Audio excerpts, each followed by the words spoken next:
তো পরশুরাম এসে তো বিলাপ করা আরম্ভ করলেন যে আপনার মতো একজন বীর এবং আপনার মতন সৎ মানুষ, তার এরকম মৃত্যু হলো কেন? তার এরকম মৃত্যু হওয়ার তো কথা নয়। আর এই কার্তবীর্যের যে ছেলেরা, এরাই বা কেমন যে একটা ব্রহ্মহত্যা করলো প্রথমত, তাও একজন নিরস্ত্র মানুষকে এভাবে তপনিষ্ঠ অবস্থায়।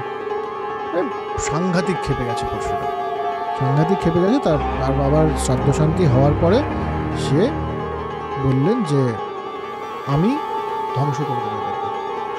তো প্রথমে তো উনি মারলেন এই ছেলেকে, বললেন যে কিন্তু এদের সমস্যা হচ্ছে ক্ষত্রিয়রা, ক্ষত্রিয়দেরকেই আমি শেষ করে দেবো, পৃথিবীকে আমি 21 বার ক্ষত্রিয় হীন করে দেবো। এবং তা করলেন, নিক্ষত্রিয় করে দিলেন। এবং এমন বলছেন যে 5টা বড় বড় হ্রদ ভরে গেল শুধুমাত্র ক্ষত্রিয়দের রক্তে, যেটাকে সামন্ত পঞ্চক